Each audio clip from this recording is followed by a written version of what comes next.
안녕하세요. 마가복음 주회를 맡은 신현우입니다. 저는 암스테르담 자유대학에서 신약학, 특히 공간복음을 전공하여 박사학위를 받았습니다. 웨스트민스터 신학대학원 대학교와 총신대학교에서 교수를 역임하였고 지금은 서울신약학연구소 대표로 일하고 있습니다. 자, 그러면 마가복음 주회를 시작하겠습니다. 마가복음 1장을 공부하도록 하겠습니다. 마가복음 1장 1절은 마가복음의 제목입니다. 하나님의 아들 예수 그리스도의 복음의 시작. 이것은 책의 제목입니다. 책을 쓸 때 제일 먼저 제목을 적고 본문이 나옵니다. 이 첫 절은 제목이라고 볼 수 있습니다. 여기에 시작이라라고 번역했지만 이다라는 계산은 이 헬라어 원문에는 나오지 않고 시작이라는 단어가 있습니다. 이 시작으로 번역된 단어는 아르케라는 단어인데 이것은 기초 또는 핵심이라는 뜻으로도 쓰입니다. 그래서 시간적인 시작으로만 볼 것이 아니라 기초라는 의미로 해석할 수 있습니다. 복음의 기초적인 그런 내용들, 그것을 적은 책, 그것이 마가복음입니다. 마가복음이라는 제목은요, 복음서가 한꺼번에 묶여지면서 서로 구분해야 하기 때문에 간단하게 마가에 의한, 마태에 의한, 누가에 의한, 요한에 의한 해가지고 이렇게 네 개로 이렇게 구분을 지은 것입니다. 이것은 나중에 붙인, 서로 구분하기 위해서 붙인 제목이며 마가복음의 원래 제목은 하나님의 아들 예수 그리스도의 복음의 시작. 사본에 따라 하나님의 아들이 이제 빠진 사본도 있습니다. 그런 경우에는 예수 그리스도의 복음의 시작 또는 기초. 자, 그렇다면 그리스도, 예수 그리스도 할 때 이 그리스도는 무슨 뜻입니까? 메시아라는 히브리어를 번역한 것인데요. 그리스도, 메시아 다 기름 부음 받은 자라는 뜻입니다. 기름 부음 받은 자라는 것은 어떤 존재를 가리킵니까? 이스라엘 역사 속에서 누가 기름 부음을 받습니까? 주로 왕이 기름 부음을 받습니다. 그래서 왕적 존재를 가리키는 것이고요. 예수님 당시에 이 메시아라는 단어 1세기 유대인들에게는 종말에 와서 하나님의 백성을 구원할, 그리고 세상의 정의를 실현할 그런 구원자, 구세주를 가리키는 뜻으로 사용됐습니다.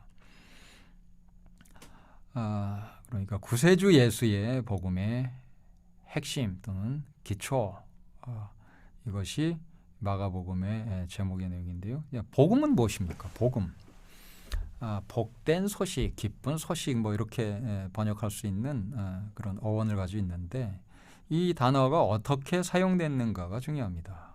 이 단어가 어떻게 사용됐는지 살펴보면 에반겔리아라는 이제 중성형으로 구약이 몇 번 나오는데 이것은 출애굽 소식, 즉 이집트에서 해방되는 것과 관련된 그 소식이죠. 그러니까 해방 소식에 민족적인 해방의 소식. 이 그리스 로마 문화에서는 이 에반겔리온 이게 전쟁에서 승리한 소식을 가리키기도 했습니다.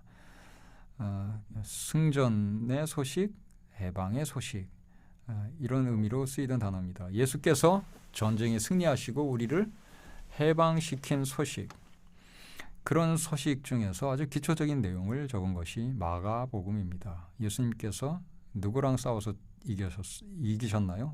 마귀와 싸워서 이긴 소식. 우리를 무엇으로부터 해방시키셨나요? 마귀로부터 해방시키시고 죄와 사망으로부터 해방시킨 소식이죠. 그것이 복음입니다.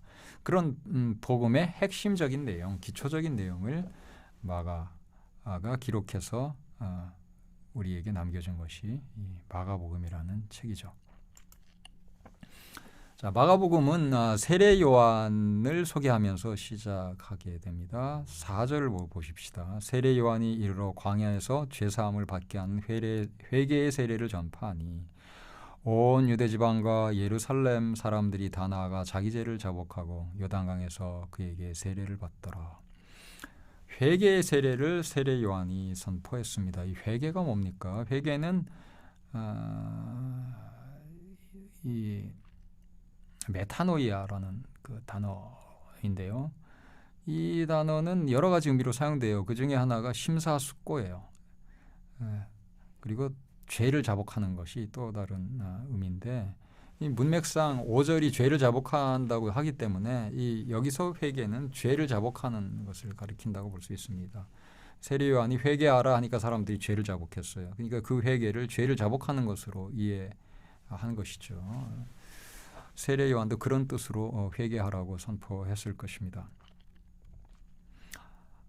요단강에서 세례를 받게 됐으며, 세례를 왜 하필이면 요단강에서 받았을까요?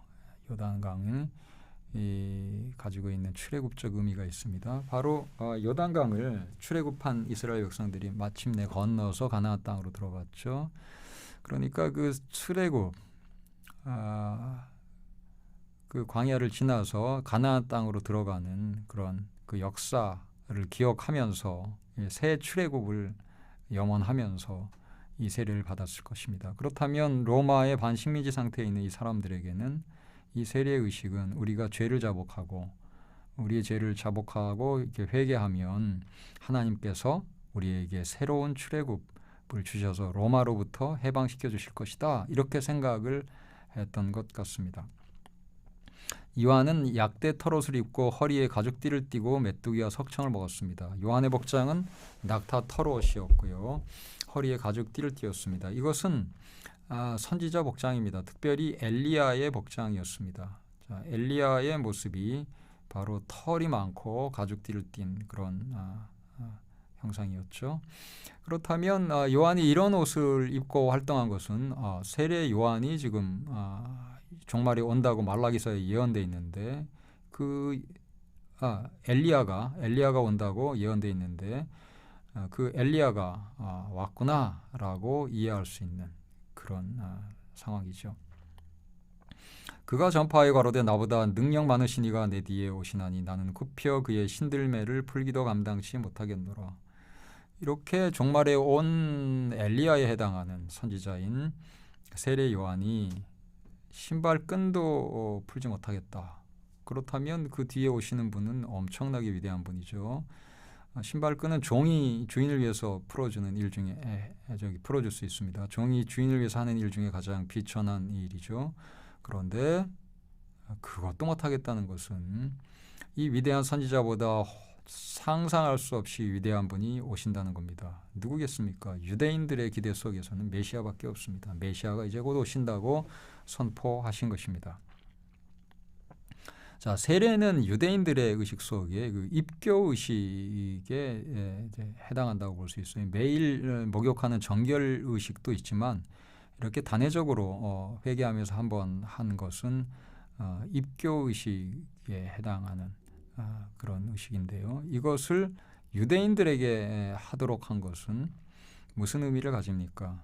선민 의식을 더 이상 갖지 않고 이제 마치 처음 유대교로 개종하듯이 그렇게 변하는 것을 가리킵니다.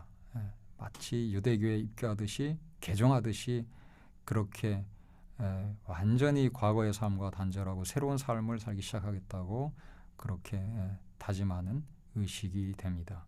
그리고 하나님의 선민이었다는 그런 자부심, 자만심, 이런 생각을 다 내려놓고 겸손히 하나님께 나아가는 그런 그 의식이었다, 이렇게 볼 수 있습니다. 자, 열왕기하 1장 8절을 보면 저희가 대답하되 그는 털이 많은 사람인데 허리에 가죽띠를 띠었더이다 하니까 왕이 가로되 그는 디셉 사람 엘리야로다. 자, 엘리야의 복장이 바로 이랬습니다. 털이 많고요, 허리에 가죽띠 띠었습니다. 세례 요한이 이런 복장으로 나타났습니다. 사람들은 그 세례 요한을 보면서 엘리야를 떠올렸을 것입니다. 그렇다면 엘리야가 지금 등장한 것입니다. 그러면 엘리야 뒤에는 누가 오겠습니까? 종말에 등장할 이 선지자 뒤에 등장하는 분은 종말에 오시는 구원자 메시아입니다. 자, 세례 요한의 뒤에 드디어 예수께서 등장하셨습니다.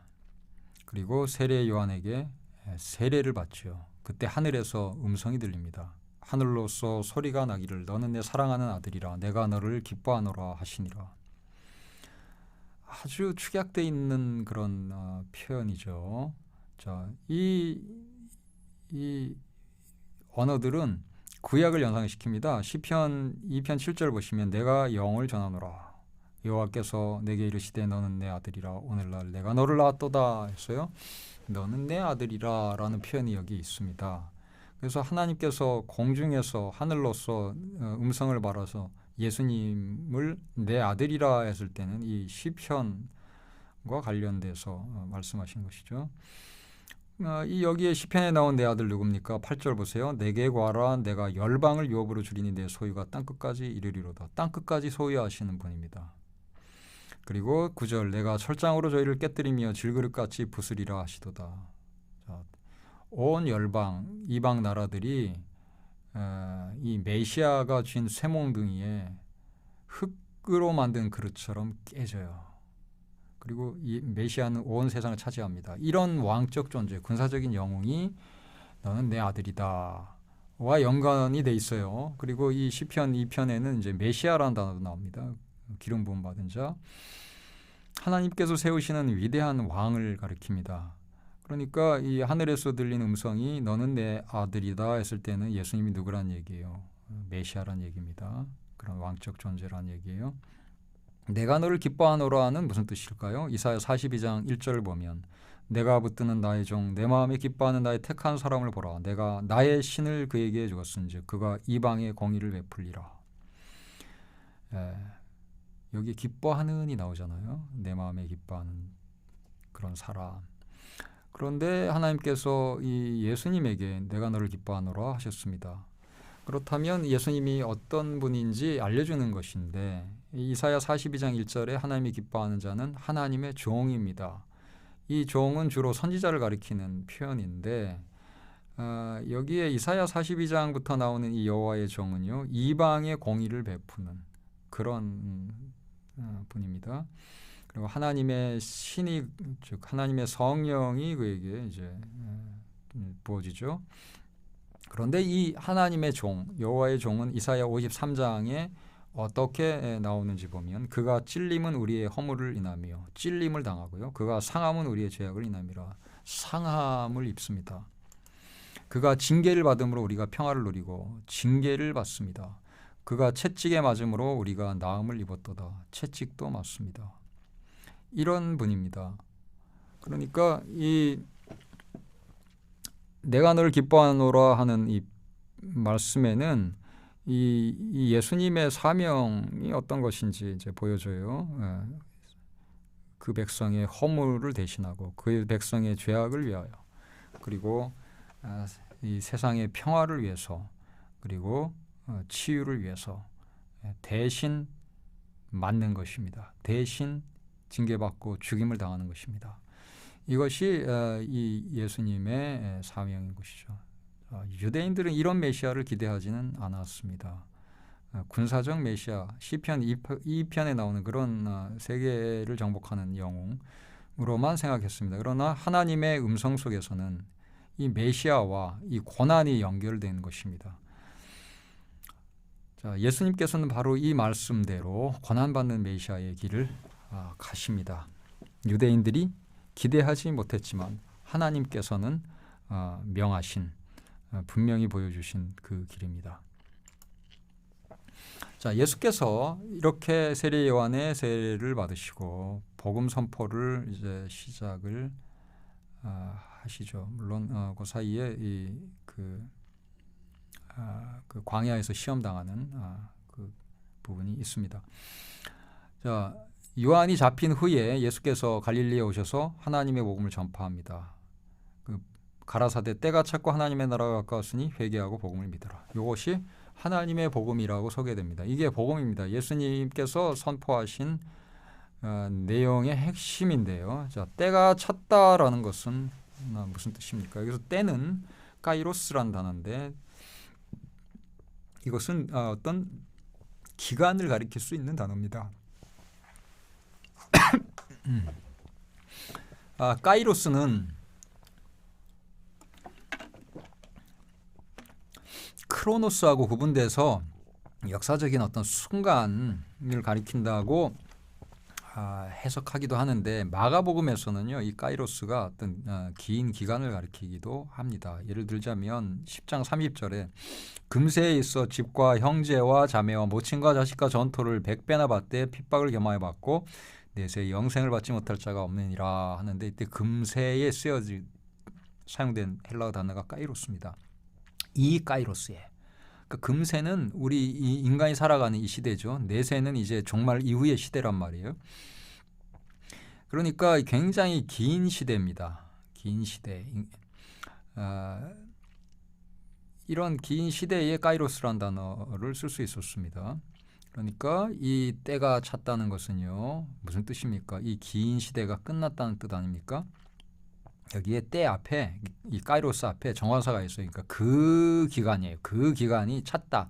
그러면 이 기간에 대해서 찼다라는 말을 쓸 때는요 다 끝났다는 뜻입니다. 누가복음 21장 24절에도 그런 용례가 확인되는데, 저희가 칼날에 죽임을 당하며 모든 이방에 사로잡혀 가겠고 예루살렘은 이방인의 때가 차기까지 이방인들에게 밟히리라 했습니다.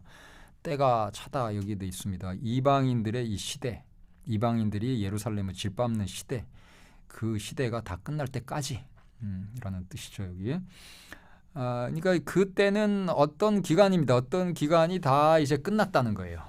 지금 그러니까 우리가 사는 이 예수님 당시 사람들이 사는 그 시대가 끝났어요. 이제 새로운 시대가 그러면 시작되는 것이죠. 그 새로운 시대를 하나님 나라라고 부르십니다. 자, 그 시대는 가까이 왔다라고 합니다. 하나님 나라는 굉장히 여러 가지 의미로 쓰이는데, 여기서는 시간적 의미로 쓰였다고 볼 수 있는 게 앞에 때라는 그 단어, 카이로스라는 단어, 시간을 나타내는 단어가 나왔잖아요. 그래서 그것에 평행돼서 쓰이는 이 단어는 당연히 시간을 가리킨다라고 볼 수 있습니다. 하나님의 통치 시대가 이제 가까이 왔다. 자, 시간에 대해서 또 가까이 왔다고 하면 이것은 곧 그런 시대가 온다는 얘기죠.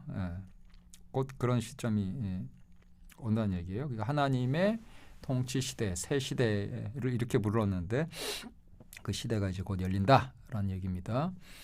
근데 이 가까이 왔다는 것은 문자 그대로 가까이 온 것이지 이미 왔다고 보시면 안 됩니다. 가까이 왔다라는 앵기겐이라는 이 단어 완료형인데요. 앵기조 동사의 완료형. 이것이 어떻게 쓰였는지를 살펴보면 로마서 13장 12절에서도 확인할 수 있습니다. 밤이 깊고 낮이 가까웠으니 그러므로 우리가 어둠의 일을 벗고 빛의 갑옷을 입자 했어요. 낮이 가까웠다. 자, 이때는 낮이 이미 온 건 아니죠. 만약에 낮이 이미 왔다고 그러면 앞에 밤이 깊고와 모순이 돼서 말이 안 돼요. 문맥이 안 맞습니다. 그래서 하나님의 나라가 가까이 왔다는 것은 말 그대로 하나님 나라가 가까이 왔지만 아직 온 것은 아닙니다. 이것이 이미 왔다고 해석하는 그런 해석이 여기저기 돌아다니지만 그 해석은 문맥에 맞지 않고요. 이 용례에 맞지 않습니다. 이 회개하고 복음을 믿으라. 자, 예수께서 하나님 나라가 이제 가까웠다고 했고요. 그리고 마가복음 이제 저기 끝 부분에 하나님 나라가 언제 시작하는지 먼 문맥이지만 알려줍니다. 하나님의 나라는 십자가 부활로 시작되는 것을 마가에서 확인할 수가 있습니다. 그래서 마가복음 전체를 살펴볼 때 하나님 나라가 언제 시작하느냐, 이때 복음을 선포하는 이때 시작된 것으로 간주되지 않고 예수님의 십자가 부활로 시작되는 것으로 제시됩니다. 따라서 마가의 이런 전체 문맥을 고려하든지 또 이 앵기겐이라는 단어가 사용된 용례들을 고려하든지 하나님 나라는 이 예수님께서 하나님 나라가 가까웠다라고 선포할 때 이미 왔다고 볼 수는 없습니다. 그러나 가까웠다고 한 약속대로 예수님께서 십자가를 지실 때 그때 온 것입니다. 그러니까 길어야 한 3년 되는 그 시간 후에 온 것이니까 이 약속대로 이루어진 것입니다. 어부들을 제자로 부르신 예수님에 대해서 보겠습니다. 17절 예수께서 가라사대 나를 따라오너라 내가 너희로 사람을 낚는 어부가 되게 하리라 하시니 사람을 낚는 어부가 되게 하리라는 약속은 무슨 뜻입니까? 예레미야 16장을 보시면 14절 여호와께서 가라사대 그러나 보라 날이 이르리니 다시는 이스라엘 자손을 애굽 땅에서 인도하여 내신 여호와의 사심으로 맹세하지 아니하고 이스라엘 자손을 북방 땅과 그 모든 쫓겨났던 나라에서 인도하여 내신 여호와의 사심으로 맹세하리라. 내가 그들을 그 열조에게 준 그들의 땅으로 인도하여 드리리라.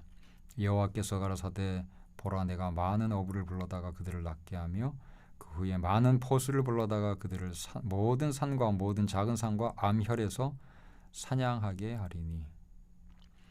여기에 많은 어부를 불러다가 낚게 한다고 했어요. 누구를 낚게 해요? 이스라엘 자손을 낚게 해요. 이스라엘 자손을 쫓겨난 모든 나라에서 인도하여 내는 것입니다. 여기저기 흩어진 이스라엘을 모아온다는 것입니다. 그 일을 하는 존재가 어부로 등장해요. 또한 포수로 등장하는데 지금 어부들에게 가서 이제는 사람을 낚는 어부가 되게 하리라 하면은 이 어부들은 예레미야 16장 16절을 생각하게 됩니다. 떠올리게 됩니다. 그래서 그들이 어떤 일을 하게 되는지 이미 알게 돼요. 예수님의 약속이 무엇인지 알게 됩니다. 이스라엘 백성들이 흩어져 있는데 모으겠다는 것입니다. 그러면 흩어진 이스라엘이 누굽니까? 지금 2지파 반 정도, 약 3지파가 레위지파, 베냐민지파, 유다지파 남아 있는데 나머지 흩어진 이스라엘 지파들 다 모아서 회복되는 일을 할 거라 이렇게 생각되는 거예요. 이스라엘이 이렇게 회복된다는 것은 뭡니까? 이스라엘이 해방된다는 것이죠. 그런 기대 속에 있는 이 유대인들에게 그 약속을 지금 주신 것입니다. 그런 일을 너희가 할 것이다. 이렇게 약속하시면서 나를 따라오라고 불렀습니다.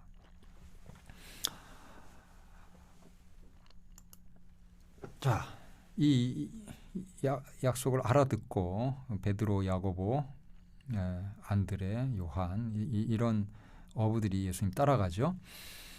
자, 예수님께서 이제 회당에 들어가서 가르치시는데 이 가르침을 사람들이 어떻게 이 가르침에 반응했는지 봅시다. 22절 보시면 무사람이 그의 교훈에 놀라니 이는 그 가르치시는 것이 권세 있는 자와 같고 서기관들과 같지 아니함이로라. 예수님의 가르침은 좀 독특했습니다. 당시 서기관들, 율법학자들이에요. 그들도 율법을 가르치는 사람들입니다. 근데 그들과 달랐다는 겁니다. 그 다른 모습은 권세가 있었어요. 이 권세 있는 모습은 이어지는 축기에서 나타납니다. 귀신에게 명령하니까 귀신이 도망가요. 그러니까 이 학자적인 모습만 가지고는 이 지금 예수님의 이 모습이 설명이 안 돼요. 그 서기관 이미지가 아닙니다, 예수님. 오히려 그 이미지하고 달라요. 그리고 서기관들의 특징은 자기들의 이제 스승들의 이름을 언급하면서 그 권위에 의존합니다. 그런데 예수님은 어떤 랍비도 인용하면서 가르치지 않습니다. 바로 자신의 권위로 가르치시죠. 그런 점에서 권세 있는 자의 모습으로 보였습니다. 25절 봅시다. 예수께서 꾸짖어 가라사대 잠잠하고 그 사람에게서 나오라 하시니 26절 더러운 귀신이 그 사람에게 경련을 일으키게 하고 큰 소리를 지르며 나오니라. 명령하니까 귀신이 나와요. 이런 축기는 구약에 예언되어 있는 것입니다. 스가랴 13장 2절을 보면 만군의 여호와가 말하노라 그날에 내가 우상의 이름을 이 땅에서 끊어서 기억도 되지 못하게 할 것이며 거짓 선지자와 더러운 사귀를 이 땅에서 떠나게 할 것이라 했습니다. 더러운 사귀를 떠나게 해요. 이게 축기잖아요. 이게 예언돼 있어요. 근데 이 그날에 이 발생한다고 했는데 이 그날은 스가랴 12장 8절부터 보면 그날에 여호와가 예루살렘 거민을 보호하리니 그 중에 약한 자가 그날에는 다윗 같겠고 다윗의 족속은 하나님 같고 무리 앞에 있는 여호와의 사자 같을 것이라. 예루살렘을 치러 오는 열국을 그날에 내가 멸하기를 힘쓰리라. 예루살렘을 치러 오는 열국을 하나님께서 멸하는 날이 바로 그날이에요. 예루살렘을 구원하는 날, 하나님께서 그 백성을 구원하는 날, 그때가 그날인데 그때에 발생하는 게 바로 축기입니다. 이 축기가 지금 예수님을 통해서 발생하고 있다는 것은 이 예수님을 통해서 지금 어떤 시대가 지금 온다는 것입니까? 예, 바로 구원의 시대가 지금 오고 있는 것이죠. 그 오고 있는 구원의 시대를 미리 맛보게 하는 것이 바로 축기 현상입니다. 자, 열병 치유를 살펴보겠습니다. 29절. 회당에서 나와 곧 야고보와 요한과 함께 시몬과 안드레의 집에 들어가시니. 지금 회당에서 이제 가르치시고 나온 거예요. 안식일입니다. 그러니까 시몬의 장모가 열병으로 누워 있습니다. 사람들이 곧 그의 일로 예수께 여짜온대. 나아가사 그 손을 잡아 일으키시니 열병이 떠나고 여자가 저희에게 수종드니라. 이 여자는 시몬의 장모가 가르칩니다. 시몬의 장모가 바로 나아버렸어요. 그리고 바로 수종, 이것은 디아코네오 동사, 그러니까 식사 시중을 들었다는 거예요. 먹을 것을 내어 가지고 오는 것입니다. 자, 요한복음 4장 49절을 보면 신하가 가로되 주여 내 아이가 죽기 전에 내려오소서. 아이가 죽어가고 있다고 지금 판단했어요. 예수께서 가라사대 가라 내 아들이 살았다 하신데 그 사람이 예수의 하신 말씀을 믿고 가더니 내려가는 길에 그 종들이 오다가 만나서 아이가 살았다 하거늘 그 낫기 시작한 때를 물은즉 어제 제7시에 열기가 떨어졌나이다 하는지라. 열이 펄펄 났다는 거예요. 그래서 아이가 이제 곧 죽겠구나 한 것입니다. 이것은 그 중동 지방의 그 열병의 특징을 우리가 알고 해석하면 이해가 됩니다. 장모, 시몬의 장모 이 열병, 어떤 열병입니까? 메르스 같은 그런 열병이죠. 이 열이 나면요 그냥 죽는 거예요. 곧. 이 아이의 경우도 그런 거예요. 그러니까 곧 죽을 거라고 생각하고 죽기 전에 내려오소서 이렇게 하는 거죠. 자, 그렇다면 이런 열병은 굉장히 위험하기 때문에 이 열병 치유를 위해서 조치를 해도 이것은 괜찮습니다. 유대인들도 이런 거는 시비 걸지 않습니다. 질병 치유는 안 되지만 그 질병이 지금 당장 손을 쓰지 않으면 죽을 수 있는 생명의 위험이 있는 그런 경우에는 치유 조치를 해줘도 안식일 위배가 아니라고 당시 유대인들이 여겼던 것입니다. 그래서 이 열병 치유에 대해서는 아무도 시비 거는 사람이 없었던 것이죠. 예수님의 기도를 살펴보겠습니다. 35절을 보시면 새벽 오히려 미명에 예수께서 일어나 나가 한적한 곳으로 가사 거기서 기도하시더니. 예수께서 새벽 일찍 미명 아직 어두울 때에 한적한 곳 광야입니다. 광야에 가서 기도하십니다. 예수님의 기도의 특징 두 가지입니다. 광야 기도, 사람이 없는 곳에 한적한 곳에서 하시는 기도, 그리고 새벽 기도입니다. 이 특징을 우리가 그대로 따르려면 정말 그 새벽에 사람 아무도 없는 그 산에 가서 기도하면 이게 딱 맞아요. 근데 이제 한국 교회는 새벽이라는 이 시간, 이 부분을 이제 열심히 배운 교회이고요. 그리고 또 옛날에 이 산기도 많이 했죠. 특히 철야기도 하는 분들 금요일 날 이제 온 교회가 산에 올라가기도 했죠. 특히 한국의 그 삼각산 온 교우들이 이제 올라가서 밤새 기도합니다. 소나무 뿌리 하나 정도는 뽑아야 된다 하면서 이제 소나무 밑둥치에 가서 앉아가지고 밤새 주여 외치고 이제 기도하고, 또 그렇게 금요일만이 아니라 이제 늘 산에 가서 이거 진치고 거기서 이제 기도하면서 그 수양하는 그 분들도 있어요. 그 바위 암혈 같은데 이제 진을 치고 거기서 기도하는 분들 있습니다. 그것은 이제 사람이 없는 한적한 곳으로 가는 것인데, 또 전 교우가 같이 가서 하면 또 이거 한적하지는 않죠. 여기저기 사람들이 산에 많이 기도하는 것인데, 그러나 이제 깊은 산 속에 혼자 들어가서 이렇게 또 기도하는 경우는 이런 광야 기도를 이제 흉내내는 것인데, 그러나 예수님의 경우는 거기 광야에서 계속 기도하신 거 아니라 새벽에 잠깐 한적한 곳에 가서 기도하시고 다시 사역을 하셔요. 그래서 이것이 이제 이어집니다. 물론 40일 동안 광야에 가셔서 그렇게 시험 받으실 때 그런 기간이 있었지만요. 예수님 사역하시면서 동시에 이렇게 조용한 시간을 갖습니다. 자, 예수님께서 도대체 이때 무슨 기도를 하셨을까요? 마가복음 전체를 통해서 우리가 추측해 볼 수 있는데요. 14장 36절을 보면 가라사대 아바 아버지여 아버지께는 모든 것이 가능하오니 이 잔을 내게서 옮기시옵소서. 그러나 내 원대로 마옵시고 아버지의 원대로 하옵소서 하시고, 예수님의 기도를 그대로 기록해 놓은 본문입니다. 이 기도가 예수님 대표적인 기도예요. 아마도 이렇게 기도하셨겠죠. 이 잔을 내게서 옮기시옵소서. 이 십자가 고난은 옮겨주시면 좋겠습니다. 그러나 내 원대로 마시고 아버지 원대로. 자, 순종하기 위한 그 싸움입니다. 그러나 예수님께서 원하시는 바를 또 아뢰고 계십니다.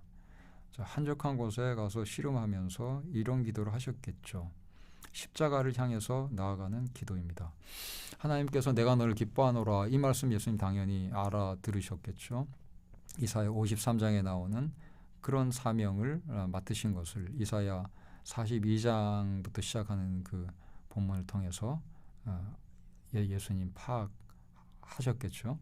그렇다면 이 고난을 향해서 가는 이 고난의 잔을 마셔야 되는 사명이 있는데, 이것 없이, 고난 없이 세상을 구원할 수 있는 방법은 없습니까?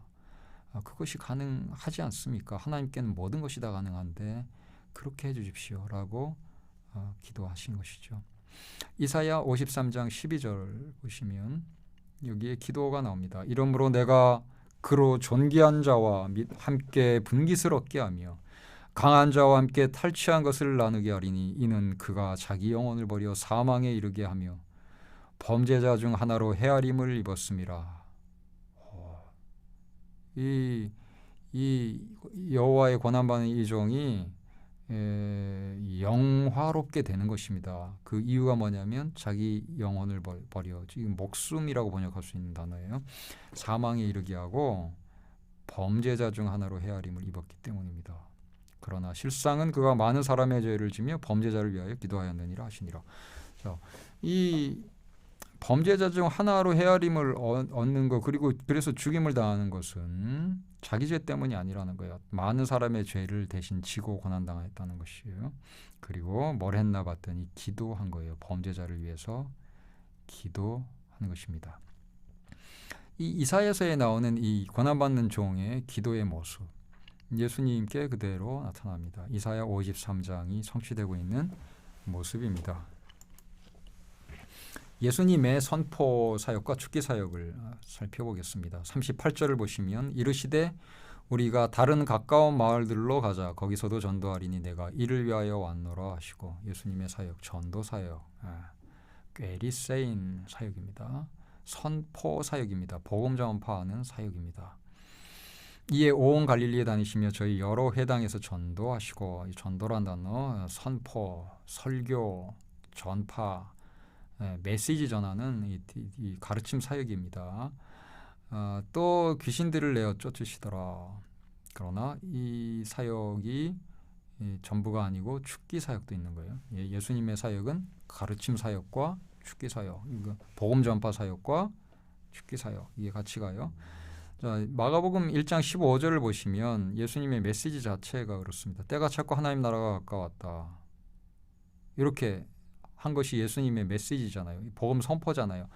하나님 나라가 가까이 왔다는 것이 무엇을 통해서 드러납니까?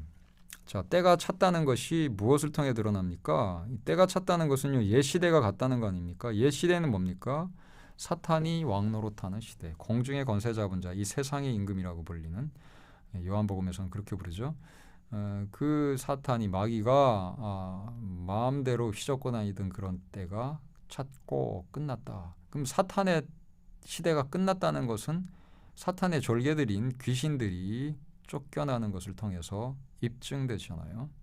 그렇게 귀신을 내어 쫓으심으로써 하나님 나라가 가까웠다. 그리고 사탄의 때가 끝장났다라는 것을 보여주시는 것입니다. 그래서 이 축기는 이 선포되는 복음의 그 내용을 실제로 보여주는 그런 측면이 있습니다. 그래서 축기가 이 예수님의 복음 전파 사역에 따라다니는 것입니다.